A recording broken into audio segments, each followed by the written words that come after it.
Hey there and welcome. Today, we're diving into something that affects so many teens, but honestly, doesn't get talked about enough: heavy menstrual bleeding. If that sounds familiar, stick around. We're going to break down what's happening, why it's happening, and what you can actually do about it.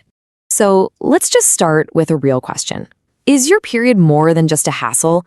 I mean, is it something that actually gets in the way of your life? School, sports, just how you feel from day to day? If you're nodding right now, I want you to know that what you're feeling is real, it's valid, and it's definitely worth figuring out. Okay, so to even understand what counts as heavy, we first need to get a handle on what's considered normal. We need a baseline to compare it to.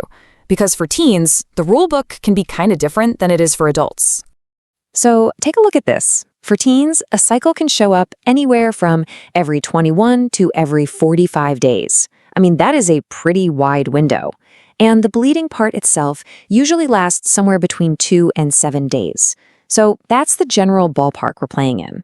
All right, now that we have that baseline, let's get into the main event. How do you really know if your period crosses the line into heavy? It's not always super obvious, but there are some really clear signs you can look out for. So what are the signs? Well, is your period dragging on for more than 8 days?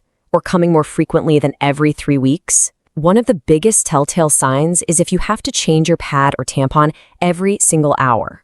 And passing large blood clots, that's another huge clue that your flow is heavier than it should be. And look, this isn't just about it being annoying or inconvenient.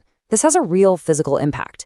Losing that much blood can leave you feeling completely wiped out, dizzy, and it can even lead to something called anemia, which is just a fancy way of saying your iron levels are too low. You know that exhaustion you might be feeling? Yeah, it could be directly tied to this. Now, if you've been feeling like you're the only one on the planet going through this, I really want you to look at this number. As many as 8 out of 10 teens deal with heavy or irregular periods, especially in those first few years. You are so not alone in this. It's way more common than people think. And this quote just drives the point home. This is a big deal. We're talking about the #1 reason teens miss school. It gets in the way of your education, your friendships, your ability to just, live your life. And that's exactly why we need to talk about it. Which brings us to the big question, right? Why? Why is this happening? And honestly, understanding the science behind it can make the whole thing feel a lot less random and scary. It usually just comes down to your hormones trying to figure out their new rhythm. Okay, here's a super quick look at how a cycle is supposed to work. First, a hormone called estrogen shows up, and its job is to build up the lining of the uterus. Then, halfway through, ovulation happens. That's when an egg gets released. And after that, a second hormone, progesterone, comes in to make that lining all stable and strong. Okay, this slide is key. On the left, you see a cycle where ovulation is happening regularly.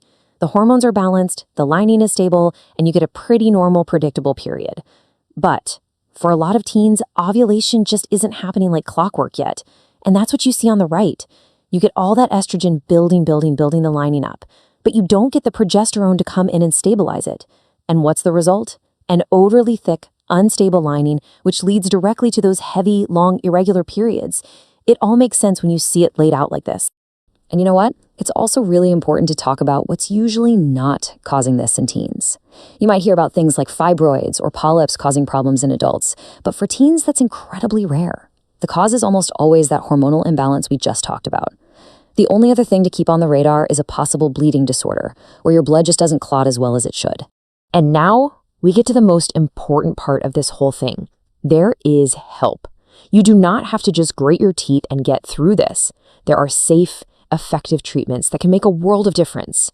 So, what can actually be done? What are the options out there to get your cycle under control so you can feel like yourself again?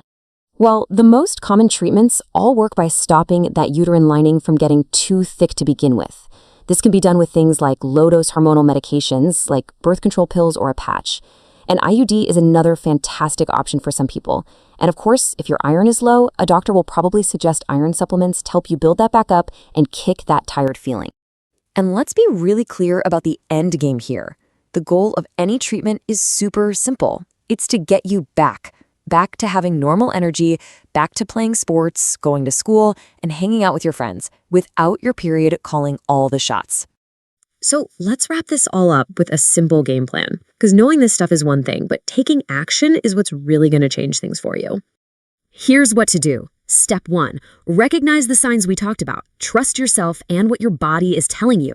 Step 2. Talk to someone, a parent, a school nurse, an aunt, any adult you trust. You do not have to figure this out alone.